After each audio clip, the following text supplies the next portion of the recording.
أعوذ بالله من الشيطان الرجيم. بسم الله الرحمن الرحيم. الحمد لله، الصلاة والسلام على رسول الله، ثم أما بعد. السلام عليكم ورحمة الله وبركاته. خب، کتاب ریاض الصالحین، باب حلم و انات و رفق که آیاتش درس گذشته گرفتیم. امروز قسم حدیثش داشتیم. امام نووی رحمه الله در این کتاب، در کتاب ریاض الصالحین، در این باب حدیث 631 میگوید: و عن ابن عباس رضی الله عنهما قال، یعنی که از ابن عباس رضی الله عنهما روایت است که گفت: قال رسول الله صلی الله علیه و سلم لاشج عبد القیس، پیغمبر صلی الله علیه و سلم از برای اشج عبد القیس گفت که این فیک خصلتین، هر آینه گفت در تو دو خصلت است. گفت تو دو خصلت داری. یحبهم الله، دوست می‌دارد الله سبحانه و تعالی هر دی همین خصلتی که تو داری. یکیمش الحلم و دیمش الانات، یعنی که صبر و حلم و یکم صفت است که صبر و حلم داری، و دویم که انات، یعنی که هر کاری را که میکنی آیندهش سنجیده بعد اون کار انجام میدی. این دو خصلت که داره، گفت الله سبحانه و تعالی تو را به سبب این دو خصلت دوستت می‌دارد. رواه مسلم، این حدیث را امام مسلم رحمه الله روایت کرده است. و این حدیث اصلا طولانی است. وقتی که پیغمبر صلی الله علیه و سلم به مدینه آمده بود و در اونجا پیغمبر صلی الله علیه و سلم این سخن را برای اشج عبدالقیس گفته بود. خب، بعد از این حدیث 632: و عن عایشه رضی الله عنها قالت، یعنی که از حضرت عایشه رضی الله عنها روایت است که گفت: قال رسول الله صلی الله علیه و سلم، میگه رسول الله صلی الله علیه و سلم گفتند: ان الله رفیق یحب الرفق فی الامر کله، یعنی هر آینه الله سبحانه و تعالی رفیق است. رفیق یعنی که مهربان و آسانگیر است. رفیق به معنای مهربانی و آسانگیری. الله سبحانه و تعالی بسیار مهربان و بسیار آسانگیر است. یحب الرفق فی الامر کله، الله سبحانه و تعالی دوست می‌دارد مهربانی و آسانگیری را در همه کار. هر کاری که هست باید انسان در اون کار چی باشد؟ مهربان و آسانگیر باشد. و الله سبحانه و تعالی خودش همین چیزا دوست می‌دارد. حدیث متفق علیه است.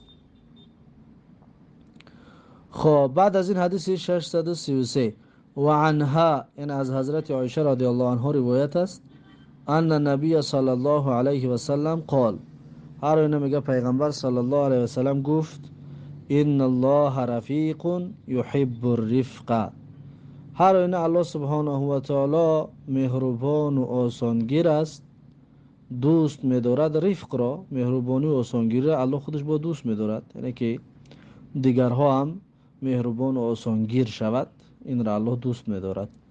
و یعطی علی الرفق ما لا یعطی علی العنف، و یعطی و می بخشد و می دهد الله سبحانه و تعالی علی الرفق، یعنی برای خوش رفتاری و برای مهربانی و برای آسانگیری، ما لا یعطی علی العنف، ما چیزهایی را می دهد که لا یعطی علی العنف، اون چیز را نمی دهد در عنف، یعنی در خشونت و سختگیری.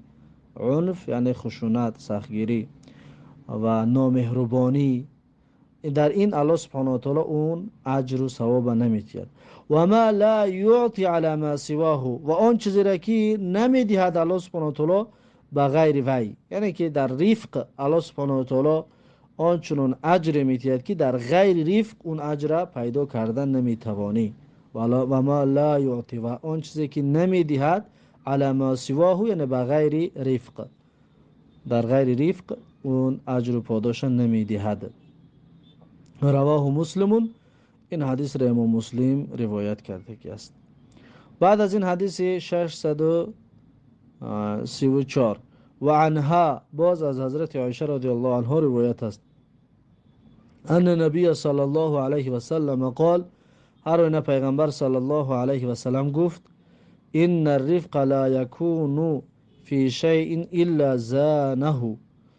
این الرفق، هر آین رفق، مهربانی و آسانگیری و خوشرفتاری، لا یکون فی شیء، نمی باشد در یگان چیزی، الا زانه، مگر این که زانه یعنی زینت می بخشد به همون چیز و زیبا می گرداند همون چیز را. در هر چیزی که رفق باشد اون چیز زیبا می شود. ولا ینزع من شیء الا شانه، و جدا گردانده نمی شود از چیزی، یعنی که از هر آن چیزی که رفق دور شد، الا شانه، مگر اینکه الله سبحانه و تعالی اون چیز را زشت و معیوب و بیزیب میگرداند.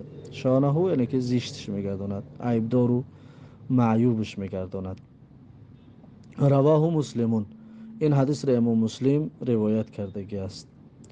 بعد از این حدیث 635 و عن ابی هریره رضی الله عنه قال، یعنی که از ابو هریره رضی الله عنه روایت است که گفت، بال اعرابی فی المسجد، یعنی که پیشاب کرد، میگد اعرابی بادیه نشینه در مسجد. پیغمبر و صحابگان در مسجد نشسته بودند، اعرابی بادیه نشین آمد و در مسجد پیشاب کرد. فقام الناس الیه، پس مردم یعنی صحابگان به سوی اون، یا مسلمان هایی که در اطراف پیغمبر بودن، فقام الناس الیه یعنی به سوی اون، برای اون خیستند، لیقع فیه، تا اینکه واقع شوند در بالای و یعنی برخورد کنند، یعنی بجنگن با وی، یا که تا اینکه او را یک تربیه بکنند. لیقع تا اینکه برخورد بکنند با اون مردی که به این در مسجد آمده پیشاب کرده است. فقال نبی صلی الله علیه و سلم، پس میگه پیغمبر صلی الله علیه و سلم گفت که دعوه، یعنی بگذارید به حال خودش. یعنی اون مرد که نو در حالت پیشاب کنی بود، پیغمبر گفت دعوه، بگذارید، یعنی من پیشاب شو بکند. و اریق علی بوله سجلا من ماء، و اریق یعنی که بریزید، علی بوله یعنی در جای پیشاب کردگی همون مرد، سجلا من ماء یعنی یک سطل از آب، او ذنوبا من ماء، یا ذنوب و سجل دو سطل، با توجه که بگیم سطل ترجمهش میکنیم، اما چون در اصل فرق دارد که چیزایی که از پوست است، یا چیزایی که کلان و معده است، یا سطل کلان و سطل معده. خلاصه اما یک سطل آب گفت بیار در جای همون مرد پیشاب کردگی بریز. فانما بعثتم میسرین، پیغمبر صلی الله علیه و سلم گفت که پس هر آینه شما فرستاده شدید، میسرین یعنی آسان گیرنده، شما آسان گیرنده هستید، باید آسان گیرنده باشید.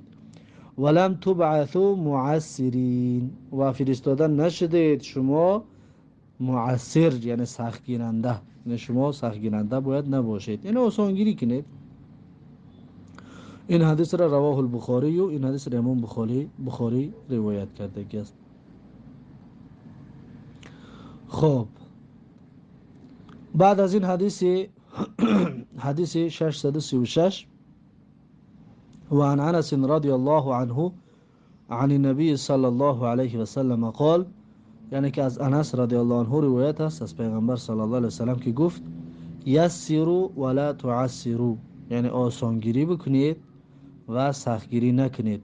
و بشروا ولا تنفروا، و بشارت بدهید و مردم رو نگریزانید. ولا تنفروا یعنی مردم رو از نزدتان گریزان نکنید. حدیث متفق علیه. بعد از این حدیث 637 و عن جریر ابن عبدالله رضی الله عنه قال، یعنی که از جریر ابن عبدالله رضی الله عنه روایت است که گفت، سمعت رسول الله صلی الله علیه و سلم یقول، شنیدم رسول الله صلی الله علیه و سلم را که می گفت، من یحرم الرفق یحرم الرفق یحرم الخیر كله، یعنی هر کسی که محروم کرده شود از رفق، از مهربانی و آسانگیری و از خوشرفتاری، هر کسی که محروم کرده شد، یحرم الخیر کله، یعنی محروم گردانده می شود از بسیار خیرها. یعنی کسی که از آسانگیری و مهربانی خوشرفتاری محروم شد، از خیرهای بسیار محروم شدگی هست. رواه مسلمون، این حدیث را امام مسلم روایت کرده است. بعد از این حدیث 638 وعن ابي هريره رضي الله عنه ان رجلا قال للنبي صلى الله عليه وسلم اوصني، یعنی از ابو هریره رضی الله عنه روایت است هر آینه مرد گفت پیغمبر صلی الله علیه و سلم رو که اوصنی، یعنی من را وصیت کنه رسول الله. قال، پیغمبر گفت که لا تغضب، یعنی غضب نکن. وصیت همین است، یعنی غضب نکن. فردد مرارا، پس اون مرد میگه همین طلبش رو چند بار کرد، یعنی که اوصینی، وصیتم کن، وصیتم کن. هرگاهی که از پیغمبر وصیت طلب میکرد، پیغمبر میگه که لا تغضب، یعنی غضب نکن. یعنی پیغمبر هر کس حالش نگاه کرده، با حال همون شخص براش توصیه و وصیت میداد. شاید این مرد کسی بود که غضب‌آلود بود، پیغمبر صلی الله علیه و سلم برای همون بارها وصیتش یک چیز بود که غضب نکن. رواه البخاری، و این حدیث را امام بخاری روایت کرده است. بعد از این حدیث 639 وعن ابي يعلى شداد بن اوس رضي الله عنه عن رسول الله صلى الله عليه وسلم قال، یعنی که از ابو یعلا شداد ابن اوس رضی الله عنه روایت است از رسول الله صلی الله علیه وسلم که گفت ان الله كتب الاحسان على كل شيء، الله سبحانه و تعالی لازم گرداندگی است احسان و نیکویی را علی کل شیء، یعنی بر تمام چیز، همه چیز باید با احسان و نیکویی انجام داده شود. پس چند مثال ها میارد برای در این کارها هم که شما میگوید احسان و نیکویی را اهمیت بدید. فاذا قتلتم فاحسنوا القتلة، پس هنگامی که قتل میکنید شما، پس نیکو بگردونید شکل هیئتی کشتنتون را. قتل به معنای قصاص گرفتن، یعنی کسی را که وقت قصاصش میگیرید، یعنی کدام انسان کدام گناهی کرد که در شریعت باید سرش زده شود، وقتی اون انسان را شما قتل میکنید فاحسنوا القتلة، پس نیکو قتلش کنید، یعنی عذابش ندید پیش قتل کردن، بدون عذاب دادن قتلش کنید. و اذا ذبحتم فاحسنوا الذبحة، پس هنگامی که ذبح کردید شما، یعنی مال را، و قتله برای آدم بود، اگه ذبح برای مال هست، حیوانات است، پس هنگامی که شما ذبح کردید مال را، فاحسنوا الذبحة، پس نیکو بگردانید ذبحتون را، یعنی که شکل و هیئتی کشتنتون را. این را یعنی که عذاب نداده با کاری تیز، چون پیغمبر میگه ولیحد احدکم شفرته، و باید تیز بکند هر یکی از شما شفرهش رو. شفره یعنی که کاردش رو. هر یکی از شما پیش از ذبح کردن باید کاردش تیز کرده شود.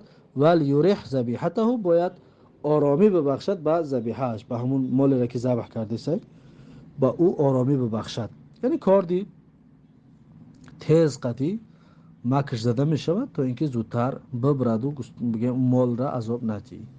رواه مسلمون، این حدیث را امام مسلم روایت کرده است. بعد از این حدیث 640 وعن عایشه رضی الله عنها قالت، یعنی که از عایشه رضی الله عنها روایت است که گفت ما خیر رسول الله صلی الله علیه و سلم بین امرین قط الا اخذ ایسرهما ما لم یکن اثما. حضرت عایشه میگوید که ما خیر رسول الله صلی الله علیه و سلم بین امرین قط، یعنی اختیار داده نشد برای پیغمبر صلی الله علیه و سلم در بین دو چیز هرگز، یعنی هر زمانی که برای پیغمبر میگفتن از دو کار یکش اختیار بکن، الا اخذ ایسرهما، مگر اینکه پیغمبر میگرفت از اون دو کار اختیاری آسان ترینشون را. کدامش آسان تر میشد آسان میگرفت. ما لم یکن اثما، در صورت هنگامی که چی نباشد؟ گناه نباشد. یعنی در آسانیش گناه نباشد پس آسانیش میگرفت. فان کان اثما، پس اگر که در آسانیش گناه باشد، کان ابعد الناس منه، پس پیغمبر صلی الله علیه و سلم بود دورترین مردم از گناه. یعنی پیغمبر از گناه فرار میکرد، از گناه دور بود. و من انتقم رسول الله صلی الله علیه و سلم لنفسه فی شیء قط، و انتقام گرفتگی نیست رسول الله صلی الله علیه و سلم برای خودش در چیز هرگز، یعنی به فایده خودش یا برای نفس خودش رسول الله انتقام هیچ محل نمی گرفت. الا ان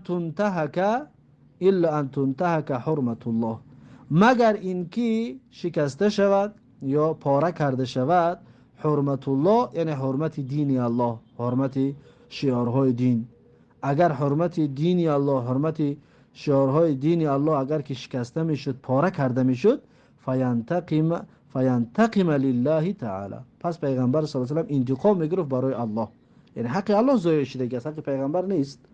وقتی که دین الله شکسته می شود، حرمت دین الله شکسته می شود یا پاره کرده می شود، یعنی که این جرم و این گناه و معصیت در حق الله هست، این حق الله هست. پس پیغمبر میگه فینتقم لله تعالی، انتقام برای الله میگرفت نه برای خودش. حدیث متفق علیه است. بعد از این حدیث 641 و عن ابن مسعود رضی الله عنه قال، یعنی که از ابن مسعود رضی الله عنه روایت است که گفت قال رسول الله صلی الله علیه و سلم، میگه پیغمبر صلی الله علیه و سلم گفت الا اخبركم بمن يحرم على النار، یعنی آیا خبر ندهم شما را به کسی که حرام می شود همون کس بر آتش دوزخ، او بمن تحرم علیه النار، یا آیا خبر ندهم شما را به کسی که تحرم علیه النار حرام می شود بر اون کس آتش دوزخ. یعنی هر دوش یک چیز است، فقط این را میگم برای تاکید آمده است. یعنی این مرد، این شخص بر آتش حرام می شود، به دوزخ حرام می شود، دوزخ به این شخص حرام می شود. هر دوش یک چیز است، یعنی به یکدیگر حرام می شود، پس اینش داخل اونش نمی شود. اما فقط لفظ دو جانبه آورده است برای تاکید و برای بزرگ بودن مسئله.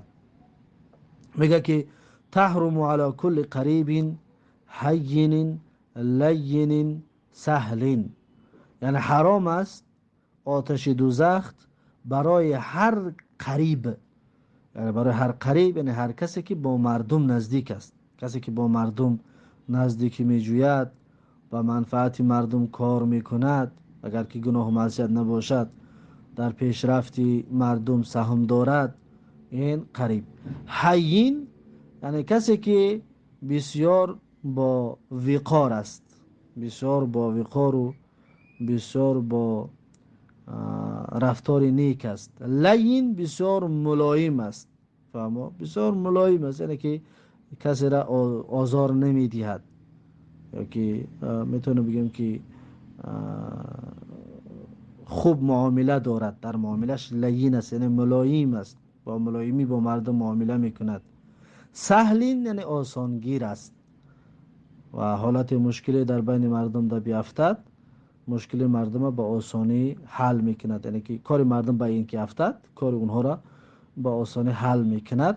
این سهلین یعنی آسانگیر است، یعنی سختگیری نمیکند. پس هر کسی که این چهار صفت داشته باشد، پیغمبر صلی الله علیه و سلم گفت که این شخص با آتش دوزخ حرام است، آتش دوزخ به این شخص حرام است، یعنی که این شخص داخل دوزخ نمی شود. رواه ترمذی، و این حدیث را امام ترمذی روایت کردگی است، و قال حدیث حسن، و گفتگی است که حدیث حسن است. پس این است انشاءالله این حدیث و درس امروزمون.